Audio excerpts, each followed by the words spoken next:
Yeah, so my name's Will Miller, and I started out in the industry straight out of college as a field engineer, actually working for a competitor of the company I work for now at AFL, but in the vendor world, actually installing fiber, splicing fiber, testing fiber, and actually doing some training as well.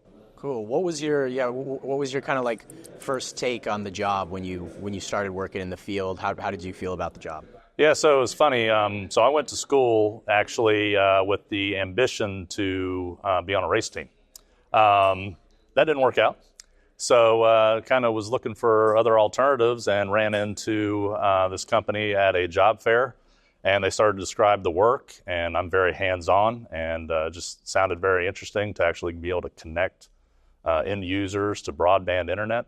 I don't have fiber at my house, never have, but being able to bring fiber to others and just sounded very interesting, so I jumped at the chance.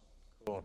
Yeah, and so day to day of the job, especially out in the field when you were really testing, splicing, fiber heavy days, what would you say your favorite and then least favorite aspects of the jobs are? So my favorite part was actually getting to a lot of different environments, seeing a lot of different things, and going to some cool places. I love Vegas. And I actually got to do some central office installs in Vegas. So got to work hard, then play hard afterwards. So that was kind of nice. Probably the least favorite part of the job, many people are built different. I'm pretty fair weather. So very high temperature extremes, hot and then very cold. I've actually had, licked my lips and had my lips freeze together in a non-temperature controlled environment. Our splice fan stopped working. We had to go outside to splice. So trying to put two fibers together while you're shaking in the cold was a little rough. But honestly, again, I would take that over the kind of the monotony of the office sometimes from an office job. So it was actually really fun to get out there. So I'd say the good well outweighed the bad. Yeah, cool.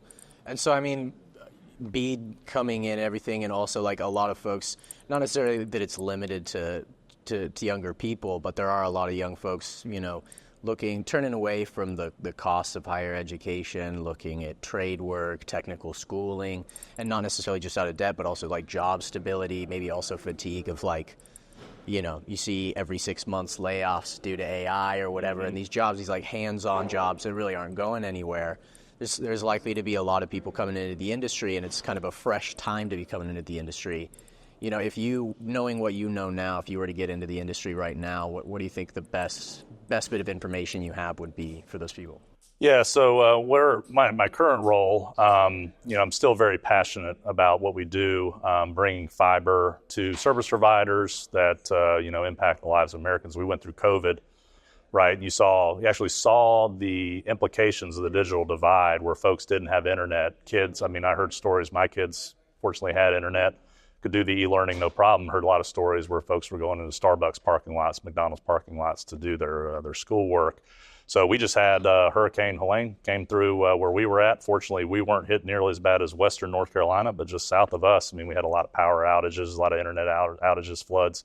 And I would drive by the linemen that were actually running the power cables, and then fiber splicers that were bringing internet back up. Fortunately, I never lost power. I know folks that are still without power here, almost 2 weeks later.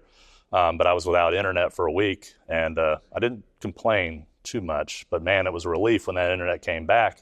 Same thing with the power. When folks had power come back, it was like, oh, thank God, because it's such a necessity nowadays. So.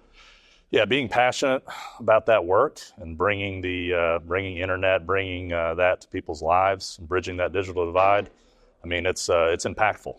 So with BEAD coming and trying to connect every American, internet for all, it's a huge initiative, and we need more skilled labor force out there to do all that work. So it makes a difference. So understanding that you're making a difference, I'd say that's a big piece of that. Cool. Do you have any other direct pieces of advice you want to? Feel free. Yeah, I'd say, work with, there's a lot of different resources out there as well. I know there's, personally, I don't do any work directly with them, but I look at like Fiber Broadband Association, Fierce Networks with what they're doing with Broadband Nation, actually working with trade schools and training that are out there. So there's a lot of resources out there. Like I said, Fiber Broadband Association's one we worked a lot with. But there's resources actually on the internet that will point you to different trade schools, apprenticeships. There's a lot of resources out there because, again, it's a big need. So with it being such a big need, there are resources out there that will help uncover where folks can go actually to get the training they need for this. So, just look around. The resources are out there and opportunities are limitless.